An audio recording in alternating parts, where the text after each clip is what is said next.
Hello दोस्तों, स्वागत है आप सभी का मेरे YouTube चैनल पर। आज की वीडियो में मैं आपके लिए लेकर आया हूं ऊंचाई एवं दूरी यानी हाइट एंड डिस्टेंस के क्वेश्चन।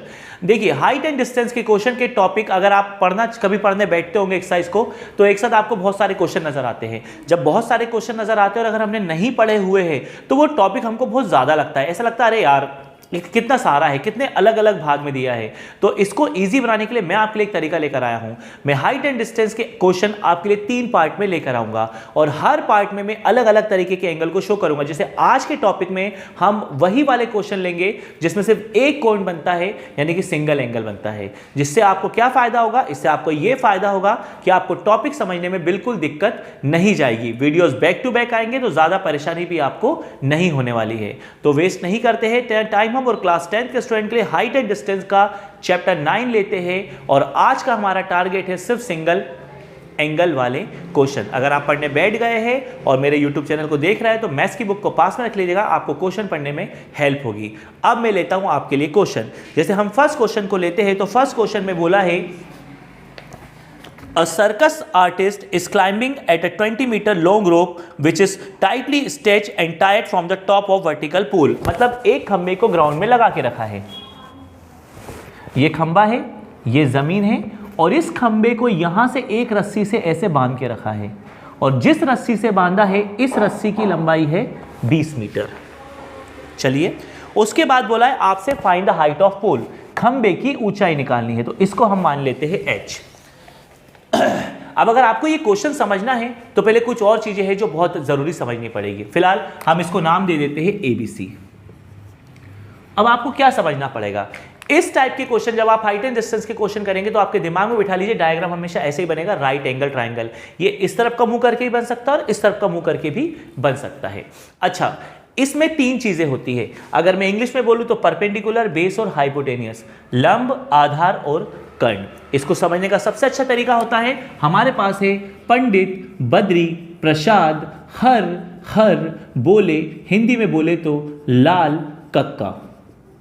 यह आसानी से समझा देता है कि P for perpendicular, B for base और H for hypotenuse, L for लंब, A फॉर आधार, K फॉर कर्ण। पहला वाला चीज जो है वो साइन बताएगा, दूसरा कॉस बताएगा, तीसरा टेन बताएगा। यानी आपको याद रखने में बहुत आसानी होगी। आप बोल सकते हैं कि पहला साइन होता है, दूसरा कॉस होता है, तीसरा टेन होता है। ठीक है, ये चीज हमको समझना बहुत जरूरी है। अब हम बात करते हैं अपने क्वेश्चन की जिसमें हमको खंबे की हाइट निकालने के लिए कहा है। तो इस तरह के क्वेश्चन में बस आपको एक बात ध्यान रखना है, जब भी आप डायग्राम बनाएंगे तो इसमें टोटल 3 साइड होती है लेकिन काम सिर्फ 2 साइड का होता है। एक वो साइड जिसके बारे में आपसे बात की गई है और एक वो साइड जो आपको दी गई है। जैसे हम यहाँ पर एक बात कर रहे हैं तो हमको बताया गया है कि एक खंबे पर एक 20 मीटर की लंबी रस्सी को बांध के रखा गया है। तो जिस खंबे से इस रस्सी को बांधा है उसकी हाइट निकालनी है। अगर सरल भाषा में कहूँ तो सबसे पहले ये जो खंबे की हाइट है इसको अपन ने कितना मान लिया? h मान लिया। माना कि खंबे की ऊंचाई बराबर h, let the height of the pole will be h। ये आप h मान लेंगे इसकी। चलिए ना, आपने मान लिया कि let the height of the pole is equal to h। आपने h मान ली। अब आपका काम पता कितना है? जो आपको निकालना है, यानी कि इसका नाम है AB, इसको आप ऊपर रखिए और जो आपको पता है BC उसको आप रख दीजिए नीचे। बस, जो आपको नहीं पता है उसको आप रख दिए ऊपर, जो आपको पता है उसको रख दीजिए नीचे। इससे आपको कोई मतलब नहीं है। अब चित्र के हिसाब से मिला लीजिए आपने क्या ऊपर रखा है, क्या नीचे रखा है। चित्र के हिसाब से आपने परपेंडिकुलर ऊपर रखा है और हाइपोटेनियस नीचे रखा है। और अगर मैं हिंदी में बोलूं तो आपने लंब को ऊपर रखा है और कर्ण को नीचे रखा है। तो आप देख लीजिए P/H यानी लंब बटे कर्ण जो होता है P/H पहले आता है और पहले बनता है साइन। तो आपको यहां रख देना है साइन। ये लिखने से आपको पहचानने में आसानी होगी क्योंकि पहला साइन होता है, दूसरा कॉस होता है, तीसरा टेन। बस आप ये पहचान लीजिए आपने क्या ऊपर रखा है, आपने क्या नीचे रखा है। जो आपको नहीं पता है उसको आपको ऊपर रखना है, जो आपको पता है उसको आपको नीचे रखना है। सिंपल सी बात है। अब ये साइन और यहां पर दिया जाएगा आपको हमेशा एंगल। तो यहां पर जो एंगल बन रहा है वो है 30 डिग्री का। तो बस हमारा काम आसान हो जाता है। इसको हमने h मान लिया है, ये हमारे पास 20 है और साइन 30 यहाँ पर आएगा और साइन 30 का मान 1/2 होता है।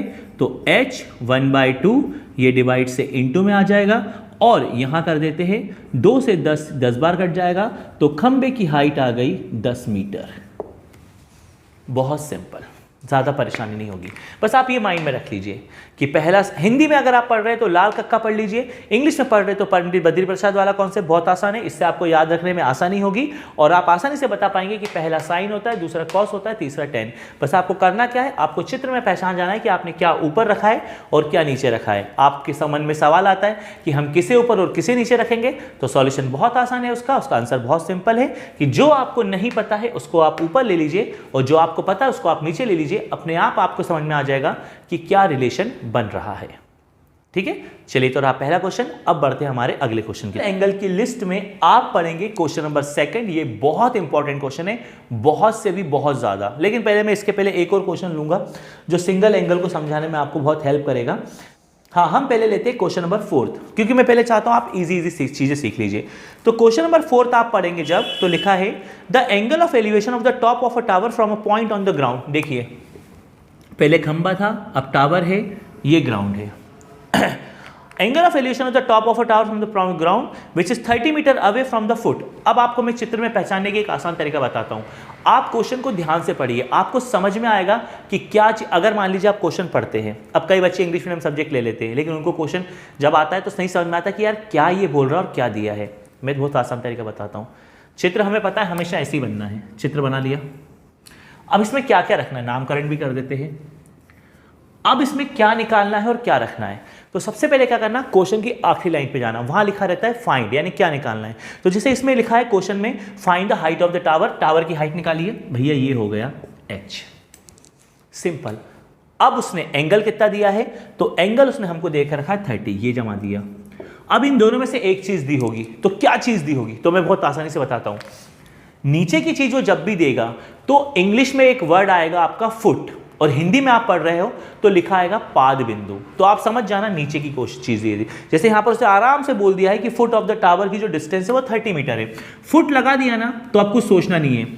पाद बिंदु की दूरी बोल दी ना तो आप समझ जाना कि आपको ये दिया है। अब इससे आपका कोई लेना देना नहीं है। आपको चित्र में अगर पहचानना है कि क्या दिया है तो बहुत सिंपल सी बात होती है, सबसे पहले क्वेश्चन की आखिरी लाइन पे जाइए, वहां आपको पता चल जाएगा क्या निकालना है। एक चीज वो आपको पता चल जाएगी। दूसरी चीज पर जब आप आएंगे तो आप देख लीजिए कि कौन सा वर्ड, ये वाला जो इस तरह का ये जो है ये सीढ़ी के लिए इस्तेमाल होता है क्योंकि सीढ़ी ऐसे लगती है, धागे के लिए इस्तेमाल होगा क्योंकि धागा ऐसे आएगा। ये कोई भी सीधी चीज है जैसे मीनार, टावर, मतलब जिसको अपन टावर बोलते हैं, बिल्डिंग होती है या कुछ भी होता है, और ये जो है इसका सिंपल वर्ड होगा फुट। ठीक है, चलिए अब अपने को ये निकालना है सिंपल। फिर से आप यहां पर पिछली बार खंबे की ऊंचाई को माना था, अब टावर की हाइट को मान लीजिएगा कि let the height of tower, क्या मान लेंगे आप, h। पूरे वर्ड पर मत जाइएगा, आप समझ जाइएगा। अब आपने ए बी को ऊपर रखा और बी सी को नीचे रखा, तो आपका सॉरी मैंने मिस कर दिया, यहां पर मैं फिर से लिख देता हूं, पंडित बद्री प्रसाद हर हर बोले। तो आप समझ जाइए कि आपने क्या ऊपर रखा क्या नीचे। चित्र के हिसाब से परपेंडिकुलर ऊपर है, बेस नीचे है, मतलब ये। और मैं हिंदी में बात करूं लाल कक्का की, तो आप देख सकते हैं, क्योंकि मैं चाहता हूं हिंदी इंग्लिश के दोनों बच्चे मेरी चीजों को समझे। तो लंब ऊपर है, आधार यानी तीसरे नंबर पे आ रहा है, तो पहले पे साइन, दूसरे पे कॉस, तो जाहिर सी बात है तीसरे पे होगा 10। तो 10 कितना ले लिया आपने, 30, ये h, ये 30, 10 30 का मान होता है 1/√3। इसको ऊपर पहुंचा दीजिए, 31 × 30 अपॉन √3। मैथ्स का एक नियम होता है कि नीचे रूट का नंबर आया तो रैशनलाइज कर दीजिए, परिमेयकरण, उसी रूट का ऊपर नंबर उसी का नीचे, तो ये 30√3 और नीचे √3 और √3 हो जाएगा 3। इसको 10 बार काट दीजिए, h का मान 10√3 मीटर। अगर आपकी बात समझ में नहीं आई है ये मैंने क्या करा है, तो बहुत सिंपल सी बात है, जब भी बटे में रूट का नंबर आएगा अपॉन में, तो उस रूट के नंबर को आप ऊपर नीचे इंटू कर देते हैं, इसे बोलते हैं परिमेयकरण। सिंपल नंबर का रूट के नंबर से इंटू नहीं होता, वो वैसे लिखा जाएगा, और आपका √3 और √3 हो जाएगा 3, और 3 से 30 को आप 10 बार काट देंगे, आपको आंसर मिल जाएगा। तो सिंगल एंगल वाले जो क्वेश्चन होते हैं ना वो बहुत आसान होते हैं, आपको ज़्यादा उसमें दिमाग नहीं लगाना पड़ता है। और कभी भी आप ध्यान रखिएगा, कभी भी आप पढ़ने बैठते हैं ना तो एक जैसे क्वेश्चनों को टारगेट करिए। जब आप एक जैसे क्वेश्चनों को टारगेट करेंगे ना तो आपको प्रैक्टिस करने में आसानी होती है। अब आपने अभी कोई क्वेश्चन ले लिया, फिर बाद में कोई क्वेश्चन ले लिया, फिर बाद में कोई क्वेश्चन ले लिया, आप ही परेशान होंगे। उससे बेस्ट है आप एक टाइम पर एक ही चीज़ को करें। अब इसके बाद आते हैं हम क्वेश्चन नंबर 5। क्वेश्चन नंबर 5 आप पढ़ लेते हैं। थोड़ी एक काइट की एक पतंग उड़ रही है, पतंग उड़ी तो जाहिर सी बात है धागे से उड़ रही हुई, मतलब ये समझ जाइए आप। चित्र तो आपको सिंगल वाले में बिना सोचे समझे ही बना लेना है। नामकरण कर देना है। और मैं बार बार इसको लिखना मिटा देता हूँ मैं, सॉरी, इसको मैं लिख देता हूँ लाल कक्का। मेरे हिंदी इंग्लिश दोनों बच्चे में अच्छे से पढ़ते रहें। अब काइट एक आसमान में उड़ रही है जिसकी ऊंचाई है 60 मीटर ग्राउंड से। तो काइट यहां पे उड़ रही है जो ग्राउंड से 60 मीटर की ऊंचाई पर है। चलिए साहब यहां है आ जाते हैं अगली लाइन पर। उसके बाद आप निकाल लीजिए फाइंड पे। तो आपको आखिरी बोला है find the length of string, मतलब धागे की लंबाई याद करनी है। तो साहब ये होगा धागा, तो आप इसको मान लिख लीजिए L, और बस हो गया काम खत्म। ये आपको दिया है, ये आपको निकालना है। अब आपको क्वेश्चन आगे पढ़ना ही नहीं है। हाँ, एंगल कितने डिग्री का दिया है? तो एंगल दिया है 60 डिग्री का, तो आप एंगल बना दीजिए 60 डिग्री का। सिंपल भाषा। अब आपको हमेशा क्या करना पड़ता है, यहां लिखना पड़ता है आपने क्या माना है। तो मैं आपको एक आसान काम बताता हूं। जहां लिखा रहता है क्वेश्चन में find the length of string, जैसे इसमें लिखा है धागे की लंबाई याद कीजिए, धागे की लंबाई याद कीजिए, तो आप इसी को हिंदी में लिख देंगे माना धागे की लंबाई। Find the length of string लिखा तो आप फाइंड हटा के लिख देंगे let the length of string. बस खत्म बात। उसको आपने क्या मान लिया? L मान लिया। भाई लंबाई को हमने क्या मान लिया? L मान लिया। हमारे चित्र में उसका नाम क्या है? AC है। अब हम क्या करेंगे, एक हमको ये पता है, एक हमको ये पता है। हमने आपको सिखाया जो आपको नहीं पता उसको ऊपर रख दीजिए। आप AC को ऊपर रखिए, AB को नीचे रखिए। अगर आप ध्यान से देख रहे हैं तो आपने हाइपोटेनस को ऊपर रखा है और परपेंडिकुलर को नीचे रखा है। और अगर मैं इंग्लिश की बात करूं तो आपने कर्ण को ऊपर रखा है और लंब को नीचे रखा है। तो क्या बनेगा? देखिए, P अगर ऊपर हो, H अपर नीचे हो, लंब ऊपर हो, कर्ण नीचे हो, तो पहला वाला बनता है साइन। लेकिन यहाँ तो केस उल्टा हो गया, इसको ऊपर इसको नीचे होना चाहिए था, लेकिन यहाँ ये ऊपर और ये नीचे हो गया है। कोई दिक्कत नहीं है। तो अगर उल्टा हो जाए तो साइन का उल्टा होता है कॉसेक, और कॉसेक एंगल कितना लेंगे आप? 60 डिग्री का। ध्यान रखिएगा, अगर चीज़ उल्टी हो जाए तो साइन का उल्टा कॉसेक हो जाता है, कॉस का उल्टा सेक हो जाता है, टेन का उल्टा कॉट हो जाता है। अगर हम ऐसे रखते तो ये साइन बनता, ऐसे रखा है तो साइन का उल्टा कॉसेक बनेगा, कॉसेक बनेगा। तो दिक्कत वाली बात नहीं है आपके लिए। इसको आपने L रखा, इसको 60 रखा। कॉसेक 60 की वैल्यू होगी 2/√3। आप इसको ऊपर ले जाइए, 62 × 120 /√3। अभी आपको सिखाया था रूट का नंबर आए, रैशनलाइज कर लीजिए। ऊपर 120√3, नीचे √3 3, 3 से ये कट गया 60 बार, सॉरी 40 बार। आपका आंसर आ गया 40√3 मीटर। अगर क्वेश्चन में रूट की वैल्यू दी जाए तो आप रखिए, वरना आप यहीं पे छोड़ दीजिए, ये आपका आंसर हो जाएगा। कॉसेक 60 का मान होता है 2/√3, क्योंकि साइन 60 का मान होता है √3/2। सिंपल। तो आप सोच सकते हैं कितना सिंपल होता है। आप एक सिंगल एंगल का डायग्राम बना लीजिए, एंगल को यहां लिख दीजिए, जो निकालना है उसको डायरेक्ट H मान लीजिए, L हो तो L मान लीजिए, और आपको दिया क्या है वो आपको क्वेश्चन पढ़ के, जैसे धागे की बात हो रही तो धागा हमेशा यही होगा, फुट की बात हो रही तो ये होगा, और टावर की बात हो रही तो ये होगा, धागे की बात कर रही तो कर्ण होगा, पाद बिंदु की बात हो रही तो आधार होगा, मीनार की बिल्डिंग की बात हो रही तो लंब होगा। सिंपल। आपको ज़्यादा अपना दिमाग लगाने की जरूरत ही नहीं पड़ेगी, आप सिंपल आसानी से पहचान जाएंगे, और कोई भी सिंगल एंगल वाला क्वेश्चन करने बैठेंगे तो आपको आराम से आ जाएगा, बहुत आराम से आप सीख जाएंगे। अब मैं आपके लिए लेता हूँ क्वेश्चन नंबर 2, और ट्रस्ट मी ये क्वेश्चन बहुत इंपॉर्टेंट है, बहुत ज़्यादा इंपॉर्टेंट। क्वेश्चन थोड़ा अजीब है पर बहुत इंपॉर्टेंट है।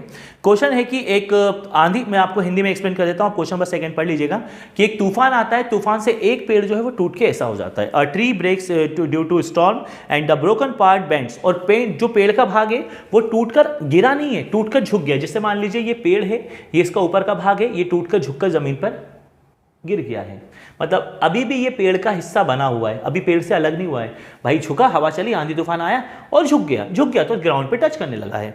तो क्वेश्चन में सबसे पहले आखिरी में find the height of tree, tree की हाइट बोल रहा है, तो जनाब ये भी ट्री है और ये भी ट्री है। अब आप बोलेंगे सर आप तो कंफ्यूज कर रहे हैं, अब आप एक साथ दो चीजें क्यों मान रहे हैं? मुझे मानना पड़ेगा, क्योंकि पेड़ की हाइट पूछी है और पेड़ का हिस्सा सिर्फ झुका है, टूटकर अलग नहीं हुआ है। अगर टूट के अलग हो जाता तो वो पेड़ का हिस्सा नहीं रहता, लेकिन वो झुका है इसलिए अभी भी पेड़ का हिस्सा है। तो ये दोनों चीजें हमको निकालनी पड़ेगी। अब जाहिर सी बात है, हम क्वेश्चन में आगे बढ़ेंगे तो हमको एंगल मिलेगा 30 डिग्री का, कोई बात नहीं। और उसके बाद हमसे बोला है उसने क्या, foot of the tree, foot word आ गया, लंब का पाद बिंदु आ गया, कितना दिया है 8, तो आप इसे रख देंगे 8। यानी अब आपको सॉल्यूशन कितनी बार करना पड़ेगा? 2 बार। कैसे? चलिए, सबसे पहले आप यहां पे मान लेंगे कि let the height of the tree, माना कि पेड़ की ऊंचाई, उसको आप मान लेंगे H + L। यानी अगर मैं बोलूं तो हाइट ऑफ ट्री यानी पेड़ की ऊंचाई को आपको लिखना पड़ेगा h प्लस एल, क्योंकि ये दोनों पेड़ के हिस्से हैं। सॉल्यूशन एक एक बार करेंगे। सबसे पहले आप ए बी को ऊपर रखते हैं, बी सी को नीचे। आपको सिंपल दिख रहा होगा, परपेंडिकुलर ऊपर है, बेस नीचे है, लंब ऊपर है, आधार नीचे है, आपको मिलेगा 10, एंगल मिलेगा 30। ये हो जाएगा h, ये हो जाएगा 8। tan 30 का मान होता है 1/√3। इसको यहाँ पहुँचा दीजिए, 8 1 ज़ा 8 अपॉन √3। अभी मैं इसको ऐसे ही छोड़ दे रहा हूँ। आप बोलेंगे सर आपने रेशनलाइज नहीं करा, करेंगे, थोड़ा सा रुकिए, आगे बढ़ते हैं। हमको फिर से सॉल्व करना पड़ेगा। इस बार हम AC को ऊपर रखेंगे और फिर BC को नीचे रखेंगे। तो शायद आप देख पा रहे हैं हमने उल्टा कर दिया है, हमने हाइपोटेनस को ऊपर रखा, बेस को नीचे, मतलब कर्ण को ऊपर रखा है और आधार को नीचे। तो आप मिला लीजिए, बेस ऊपर होता है, हाइपोटेनस नीचे आती है, मतलब आधार ऊपर होता है, कर्ण नीचे आता है। तो दूसरे नंबर पे कॉस आता है, लेकिन क्योंकि चीज़ हमने उल्टी कर दी है तो कॉस का उल्टा सेक, एंगल वही 30। ये आपका जो AC है वो L है, ये 8 है। सेक 30 का मान होगा 2/√3। इसको ऊपर पहुंचा दिए तो ये हो जाएगा 16/√3। 8 दूनी 16। थोड़ा सा मुझे यहाँ लिखना पड़ेगा क्योंकि वरना वीडियो में क्लियर नज़र नहीं आएगा। 16 ये दूसरा। अब height of the tree, height of tree, पेड़ की ऊंचाई, तो ये भी है और ये भी है, तो हम इन दोनों को कर देंगे प्लस h प्लस एल। तो पहला है 8/√3, दूसरा है 16/√3। अब इसका एलसीएम ले लीजिए, नीचे √3 सेम है, एलसीएम √3 आएगा, ये 8 + 16 हो जाएगा। 16 4 20 4 24/√3। अब यहाँ से करेंगे रैशनलाइज, तो 24√3/√3, 3 से 24 8 बार कट गया। आपका आंसर आ गया पेड़ की कुल ऊंचाई 8√3। अब आपके मन में सवाल आ रहा होगा, सर आपने यहाँ रैशनलाइज नहीं करा, यहाँ परिमेयकरण नहीं करा। हाँ नहीं करा ना, क्योंकि देखो यहाँ करते तो आपको काम कितनी बार करना पड़ता, 2 बार। हमें पता था हमें सॉल्यूशन कितनी बार निकालना है, 2 बार निकालना है। तो हमने क्या करा, पहले दोनों बार हमने सॉल्यूशन निकाल लिया और जाके उसे प्लस कर दिया, सिंपल। और प्लस करने पर जो एक आंसर आया हमने आराम से उसको रैशनलाइज कर दिया। तो ये बहुत इंपॉर्टेंट क्वेश्चन है आपके लिए, और मैंने आज आपके लिए सिर्फ वही क्वेश्चन लिए हैं जिसमें सिंगल एंगल आ रहे हैं, मतलब कि एक एंगल वाला, ताकि आप आसानी से समझ पाए, आपको ज़्यादा दिक्कत ना हो। तो अगर आप समझ गए हैं तो ये हाइट ऑफ डिस्टेंस का फर्स्ट पार्ट है, जिसमें आपने सिर्फ सिंगल एंगल वाला वीडियो देखा है। अगला वीडियो लेकर आऊँगा जिसमें एंगल डबल होंगे। एक टॉपिक को एक बार पढ़िए, आपको पढ़ने में बहुत मज़ा आएगा और आपको अच्छा भी लगेगा। तो अगर आपको दोस्तों क्वेश्चन समझ में आ गया है, आपके दिमाग में बैठ गया है, आपको अच्छी तरह से आ गया है, तो आप अच्छे से प्रैक्टिस करिएगा। और अगर आपको लगता है तो आपके दोस्तों में भी इस वीडियो को ज़रूर शेयर करिएगा, ताकि वो लोग भी इस वीडियो को देखकर कुछ सीखें। मेरी बस एक ही इच्छा है कि मेरे चैनल से जुड़ने के बाद आपको मैथ्स समझ में आए, आप पढ़े नहीं उसे समझे भी। आगे आने वाली वीडियोज़ के लिए मेरे चैनल पे यूं ही बने रहिएगा। अगर आप नए जुड़े हैं चैनल से तो नए वीडियोज़ के लिए चैनल को सब्सक्राइब करना मत भूलिएगा।